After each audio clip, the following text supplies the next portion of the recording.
In December 1945, an Arab peasant digging for fertilizer near the Egyptian town of Nag Hammadi struck something hard in the sand. He uncovered a sealed red earthenware jar. Inside that jar were 13 leather-bound papyrus books.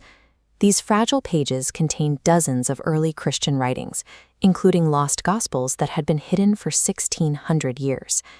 The Jesus described in these texts shares secret wisdom, or Gnosis, to help his followers achieve their own enlightenment. He acts as a spiritual guide to the self, a departure from the figure demanding obedience found in the traditional canon. Hidden for 16 centuries, these writings represent a version of history that the established church spent centuries trying to erase. By the 4th century, Orthodox Christian bishops had officially condemned writings like these as criminal heresy. Roman authorities hunted down the manuscripts, forcing monks to burn the books, or, in the case of the Nag Hammadi texts, bury them in the desert to survive the Purge. This systematic campaign of destruction forces us to look past the theological arguments.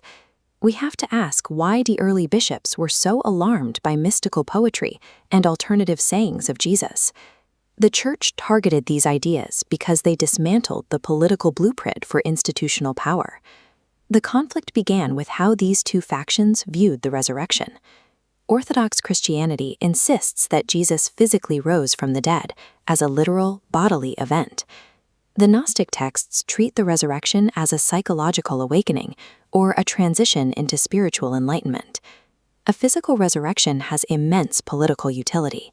If Jesus rose in the flesh and only a select few apostles saw it happen, then those specific men hold a monopoly on divine authority. They pass that authority down to the bishops, creating a rigid chain of command. The Gnostic view removes the need for a hierarchy.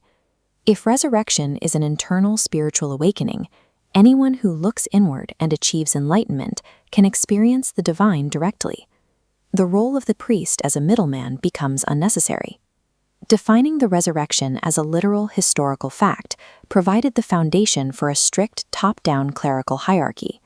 The consolidation of power required a very specific type of creator.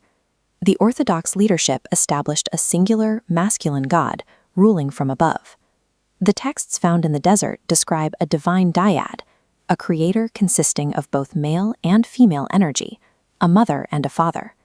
This theological concept shaped social practice. Because their god encompassed both genders, Gnostic communities often treated men and women as equals, allowing women to serve as priests, teachers, and prophets. A singular, masculine god provided the theological validation for an earthly patriarchy. Eradicating the divine feminine became a political necessity to secure centralized authority. The concept of Gnosis, insight through the intuitive process of knowing oneself, challenged the necessity of the institutional church.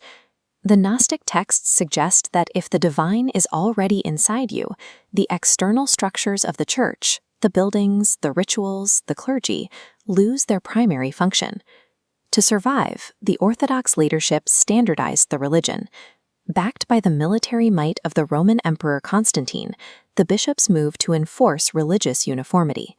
They ordered the confiscation and destruction of all unapproved books, forcing the diverse Christian communities to submit to a single, universal Catholic Church.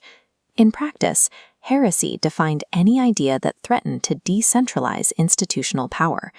The Orthodox Church prevailed by building an enduring, structured community. It offered the masses simple answers, clear rules, and the security of a unified empire. The Gnostic movement demanded a difficult, solitary path of psychological exploration. It required individuals to seek out their internal truth, without a collective safety net. This Orthodox victory resulted in a specific psychological legacy. For centuries, the introspective searcher, the mystic looking for a personal experience of the divine, remained at the edges of Western religion. Christianity's survival is the result of its sophisticated organizational technology. The preservation of the Nag Hammadi library forces us to look past the history written by the victors.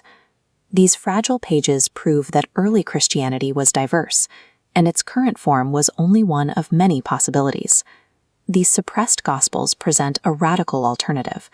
They describe a faith built on equality, solitary introspection, and internal discovery. After 1,600 years in the sand, these texts resurrect a question that was supposed to stay buried. Is the true source of divine authority found in external institutions or hidden within ourselves?